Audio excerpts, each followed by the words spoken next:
हाय। IVF fail होने पे कभी कभार आपके डॉक्टर आपको बोलते होंगे कि आपका खून बहुत गाढ़ा है और हमें खून पतला करने के इंजेक्शंस देने चाहिए ताकि आईवीएफ में इम्प्लांटेशन बेहतर हो पाए। तो आज हम इसी बारे में बात करेंगे, ये खून गाढ़ा होना, स्टिकी होना क्या होता है और इसका कैसे हम इलाज कर सकते हैं। देखो, सबसे पहली बात तो ये समझना होता है कि खून गाढ़ा होने से हो क्या रहा होता है एम्ब्रियो के लेवल। जब भी हम एम्ब्रियो ट्रांसफर करते हैं इम्प्लांटेशन के लिए, वो जब लाइनिंग में अटैच होता है वो अपने आसपास ब्लड सप्लाई जो है वो बढ़ाता है और आगे चल के प्लासेंटा जो बच्चे का ब्लड सप्लाई का ऑर्गन है वो डेवलप होता है। अब इसमें छोटी छोटी सी नलियां होती हैं जिनके अंदर खून जा रहा होता है।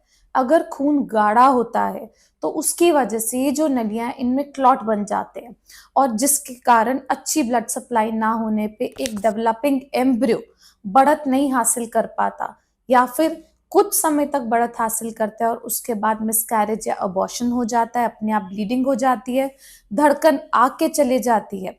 ये भी देखा गया है कि अगर प्रेगनेंसी ठीक ठाक चल भी जाए 4-5 महीने तक तो आगे चल के सडन इंट्रायूट्राइन डेथ, छोटे बच्चों का डिलीवर होना, प्लासेंटल इंसफिशिएंसी होना, स्मॉल फॉर एज बच्चे डिलीवर होना, बच्चे का डिलीवरी के टाइम पे जो वजन है वो 2 किलो के करीब होना, तो ये सारी प्रॉब्लम गाढ़े खून की वजह से होती है। अब अगर हम गाढ़े खून के बारे में बात करें तो किसको टेस्ट कराना चाहिए?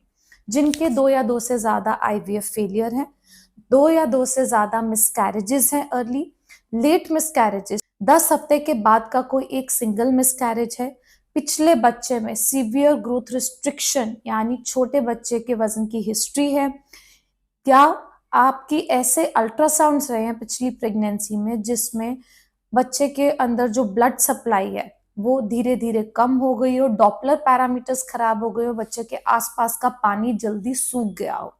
ऐसे लोगों को करंट प्रेगनेंसी प्लान करने से पहले ही ये टेस्ट करा लेने चाहिए। इस टेस्ट में अगर हम बात करते हैं, मुख्य तौर पे 2 तरह के डिसऑर्डर्स होते हैं। एक जो जेनेटिक होते हैं यानी वो आपको हमेशा से हैं और दूसरे जो एक्वायर्ड है। एक फीमेल के खून की जांच में हम दोनों को ही पता लगा सकते हैं। कंजेनिटल की बात करें, protein C, protein S, antithrombin 3 deficiency, prothrombin, MTHFR gene, homocysteine levels, ये सब हमें अंदेशा देंगे। एक्वायर्ड की बात करते हैं तो वो बहुत ज्यादा कॉमन है। इसके टेस्ट आपने हो सकता है सुने भी हुई हो, एंटी फॉस्फोलिपिड एंटीबॉडीज जिसमें lupus anticoagulant, anti cardiolipin antibody, IgG IgM, beta 2 glycoprotein IgG IgM। सो अगर इन सबके टेस्ट की हम बात करते हैं, उसका रिपोर्ट हमारा नॉर्मल रेंज से ज्यादा आता है तो ये टेस्ट कायदे में 12 हफ्ते पे दोबारा होना चाहिए, ये कंफर्म करने के लिए कि आखिर आपका खून सही में गाढ़ा है या नहीं और क्या वो आपकी प्रेगनेंसी के आउटकम्स पे दिक्कत दे रहा है या नहीं। अगर ये report at a gap of 12 week ज्यादा आती है तो आपको अपनी पूरी प्रेगनेंसी में from the day of embryo transfer till 8.5 to 9 months रोज इकोस्पिरिन और इंजेक्शन हेपेरिन लेना चाहिए अगर हम प्रेगनेंसी के आउटकम ठीक करना चाहते हैं। और अगर ये रिपोर्ट बॉर्डर लाइन आती है, एक बार कभी ज्यादा आई दोबारा ज्यादा नहीं आई, तो भी अगर रिपीटेड मिसकैरेजेस की हिस्ट्री है, रिपीटेड आईवीएफ फेलियर्स है, एज एन एम्पेरिकल ट्रीटमेंट हमने देखा है देने पे बहुत बार प्रेगनेंसी आउटकम बदल जाते हैं, नेगेटिव्स पॉजिटिव्स हो सकते हैं। जो पहले मिस अबॉर्शन हो रहे थे या फिर जो 10 वीक्स के बाद का सडन आईडी था, वो सब चीजें प्रिवेंट हो जाती है।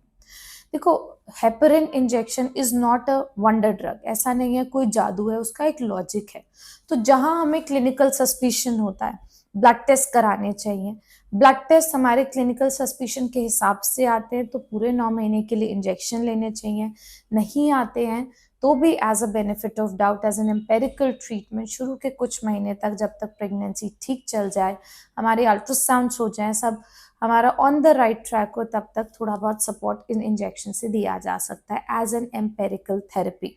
एम्पेरिकल का मतलब होता है कि हाँ, scientific evidence is not in favour of it but as a personal choice एक डॉक्टर उसे दे रहे हैं। ऐसे बहुत सारे पेशेंट्स हैं जिनको ये सब इंजेक्शंस नहीं दिए गए और प्रेगनेंसी ठीक चली। ऐसे बहुत सारे पेशेंट्स हैं जिनके अंदर अचानक से बंद कर दिए गए और फिर भी प्रेगनेंसी ठीक चली।